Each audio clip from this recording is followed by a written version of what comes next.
Now it costs £172,500. That's £35,000 more than a base F430 with ceramic brakes and a flappy paddle gear shift. Is Ferrari, with the new 430 Scuderia, having a great big Italian laugh at us? Or has it created one of the finest road cars in its history? Now unfortunately I've got to go and do the responsible thing and drive it on the road, because as you'll see it's a road car with number plates. But the Scuderia is really a track car, so let's go and do the honourable thing and drive it on the road. Then we'll come back to Fiorano, here, the home of high performance, and we'll give it a good spank. For something that was optimised for the race circuit, the Scuderia shouldn't be as good as it is on the road. It's a bit of a freak show actually.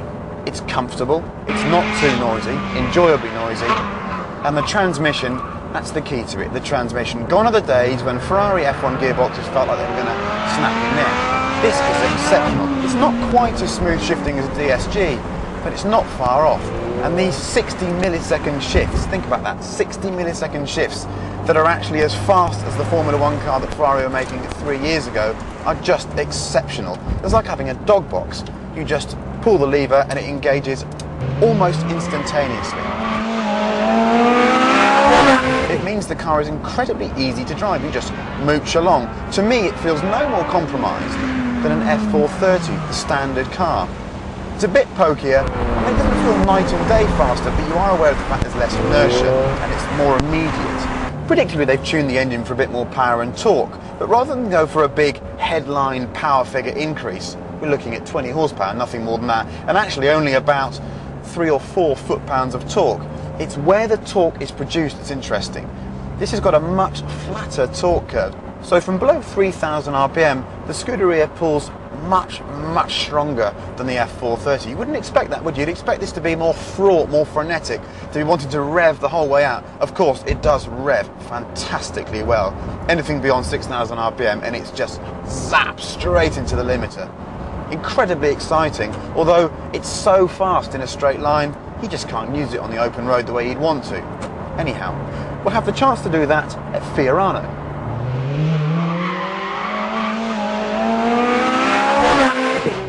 So Fiorano, the home of Ferrari. What a circuit to have on the back doorstep of your factory. Ferrari 430 Scuderia. Now we have some interesting things going on here.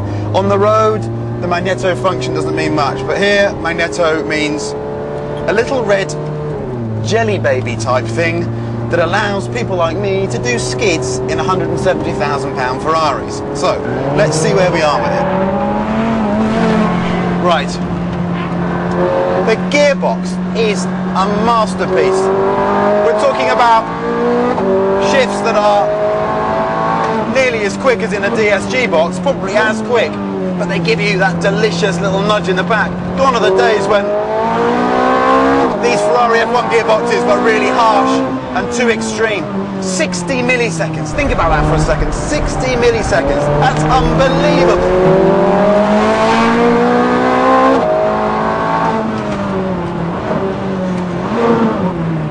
Oh no, it's a proper piece of kit, it really is.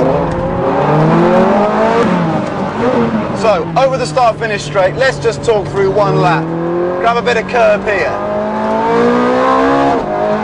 A little bit on the exit. Flat chat down the straight. Fourth gear, 8,500 revs. Look at the shift lights on the steering wheel. Braking hard down into turn 1. Braking hard down into turn 1. Just a little bit of curb on the inside. Let it run out to the exit, I've been told. A hint of oversteer, but not too much. Stay left into the S's. Again, just nudge that curb, not too much. Nudge it. Nudge the curb on the left. Let the car run out. Get on the power early. Fourth gear. There we go. Brake in a straight line into this second gear right-hander. We're going back on ourselves now over this bridge on the circuit. Think of the people that have a bit of oversteer. Think of the people that have driven around here. Villeneuve, Schumacher, all of them. It's now Kimi's home. Wow. Anyhow, out onto the curbs again. Third gear, traction really good. Excellent braking, but you can almost get too much on the brakes. You take so much from them that eventually this road tyre does give way, but it's majestic. Bit of oversteer, showboating, slow but fun. the noise. Pitch the car in as late as possible. Just wants to oversteer but doesn't. Down the back straight, flat in fourth, staying right, 100-metre board and brake, third, second. Oh God, ABS cuts in. Please stop, it's worth 170 grand. Okay, some summary thoughts then. Is it worth £170,000, i.e. 50 grand more than your F430? I'd have to say yes, but only if you're really into the subject. If you're into the subject of going fast and of a car being technically very, very capable, it doesn't come much better than this. It feels light and agile. You actually feel all the work they've done to try and make the car feel faster, to make it respond more energetically. This gear change, I mean, I can't get over it. Feel this gear change. It's like a dog box. It's like driving a racing car. That's what it is, really. It's a racing car for the road, and yet on the road, it's comfortable, it's amenable, it's usable. It's a very, very, very clever car. They've done it again, you know. Every now and again, Ferrari do something extra, extra special.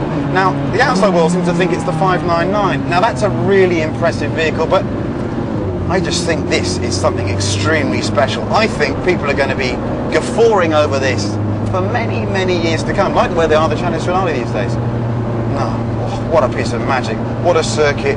What a privilege. I think I might get told off now because I did one extra lap, but so what? One extra lap, who cares?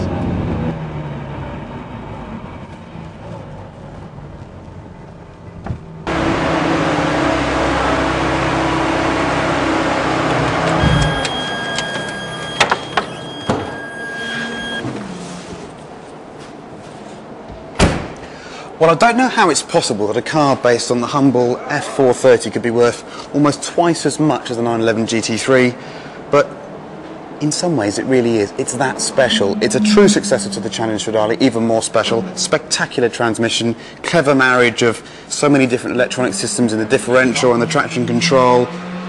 Not the best looking thing I've seen in ages, but I'm finding it very hard to fault this car. Well done, Ferrari.